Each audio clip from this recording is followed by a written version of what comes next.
Hello, this is Dr. Eric Bricker, and thank you for watching AHealthcareZ. Today's topic is employee demographics, or as I like to call it, why Amazon Care will fail. Now that's being a little harsh. Maybe why Amazon Care will probably fail. But what am I talking about here? So, as we've gone over many times in AHealthcareZ, the three top diagnostic categories that drive employee health plan spend are musculoskeletal, cardiovascular, and cancer. And musculoskeletal is really osteoarthritis in the form of degenerative joint disease for the hips, knees, and spine. Cardiovasculars, heart attacks, strokes, counts as cardiovascular as well. Often your diabetes falls in there too. And then obviously your cancers. Now, what is the largest risk factor for all of those? It's age. Age. As we get older, our bodies start falling apart. It's just how it works. And there have been specific studies around healthcare spend by age groups. So, according to Health Affairs, I'll leave a link in the show notes, right? So for under 18-year-olds, in general, kids are pretty inexpensive. $3,620 per person per year on average for that age group. Now, for 19 to 44-year-olds, it's $4,422 per year. For 45 to 64-year-olds, it's $8,370. It's almost double. So here they basically broke up the working population into like two age groups, right? The under 44 and the over 44. And the under 44 basically cost half as much as the over 44. And listen, I'm 45. Coincidentally, I get it. I'm right on the border here, right? When I wake up in the morning, like, I'm hurt now. That didn't used to happen. So we punish our bodies amazingly with a horrible diet, with a sedentary lifestyle, myself included, and guess what happens?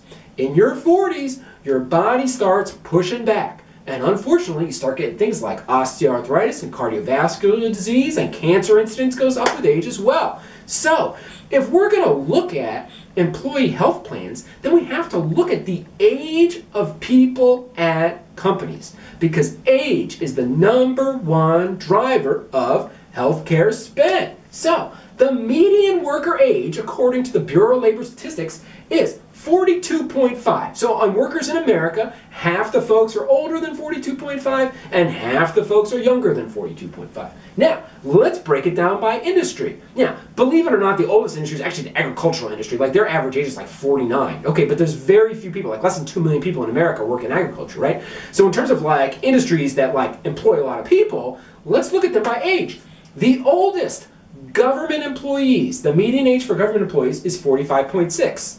The next oldest, manufacturing, the median age is 44.4. Next oldest, education, elementary, secondary, colleges and universities, 43.9. Also tied with for third is transportation, whether you're talking trucking or airlines, what have you, 43.9. Okay, they're all above the 42.5. So, I guarantee you that given that their age is older, guess what they have? They've got more healthcare problems with the underlying health of their employees because they're older, and they've got more healthcare spend. Now let's look at the other end of the spectrum.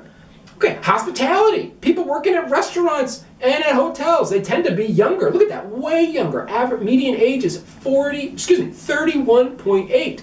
Now, let's look at software. Let's look at the largest companies in America by market capitalization, by industry. It is one of the fastest growing industries. Okay, average age at Facebook, median age at Facebook, 28.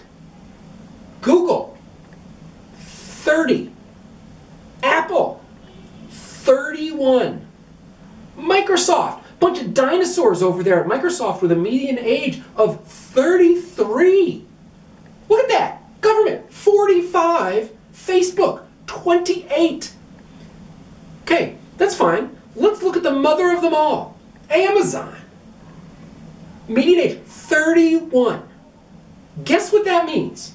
That means that healthcare is not a problem for these companies. Healthcare is not a problem for these companies because their employees are so young that their bodies still work. They're not coming apart. Maybe they got diabetes, but the ravages of diabetes hasn't been taking its toll on their bodies for very long. They don't have osteoarthritis. They don't have significant cardiovascular disease. They don't have a high incidence of cancer. So when we think about these companies, like, healthcare's not a big deal for them. Like, they might say it's a big deal for them, but when you put pen to paper in terms of what they're actually spending on employee healthcare, they're not spending all that much, which then begs the question, okay, we have the itch and we have the scratch. When it comes to healthcare, the itch is poor health and the scratch is the healthcare. What are you going to do about it? And so here we have companies, the tech companies, do not have a major itch. They don't. Government, major itch. Manufacturing, education, transportation, major itch point with employee health. Technology, not so much. Now, we saw this in places like the state of Montana with the manufacturing company Serigraph, whose CEO wrote the book, The Company That Solved Healthcare. North Carolina tried to solve their state employee health problem. Cities and municipalities and school systems, they are all some of the most progressive organizations when it comes to trying to fix their employee healthcare spend problem because they've got the largest itch. Now, here's how Amazon Care fits in. Amazon Care was developed and is initially used at Amazon, where the average employee age is 31. It's the complete wrong demographic. If it's trying to solve for the employee health problem for Amazon, it's not going to be applicable to these other organizations. It's like building a boat to go across the ocean in a lake that's only like 5 feet deep, right? It's the wrong environment to be building the ship of change in healthcare. So, now, I'm kind of intentionally being a thorn in Amazon's side here. I'm intentionally being the grain of sand irritating the oyster, hoping that they can produce a pearl. But my point is that all these tech folks, they don't get it. They don't get it because their employees don't fit the age demographic profile of organizations in America that have a serious healthcare problem. Okay, so fine. So where does that leave us? That leaves us where, and we've seen this, right? We've seen this at the virtual care company where I'm currently the chief medical officer. We saw this at Compass Professional Health Services and alike. We've seen this in the news where we have the technology adoption life cycle, again, which I've talked about many times, where you've got early adopters, pragmatists, conservatives, and skeptics, where when you combine the itch of these types of organizations with an early adopter, then there's change. When you get a Marilyn Bartlett at the state of Montana, when you get a John Torinis from Serigraph, then you get change.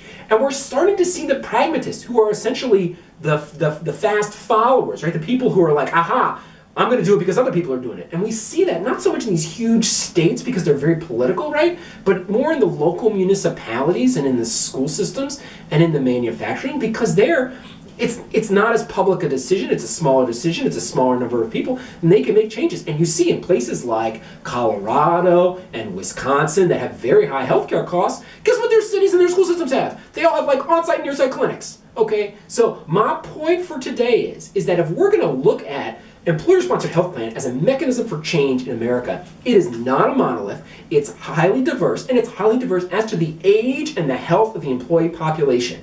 And so for us to say that XYZ company is going to be a source of that innovation, then we need to look at the age of their employees and the underlying environment and health of that organization to see if they really are going to crack the code or if it's just a hobby. Because there's nothing that focuses the mind better than an existential threat. And to a certain extent, employee health for these organizations, government, manufacturers, education, transportation, like it's becoming an existential threat. And that's my point for today. Thank you for watching AHealthcareZ.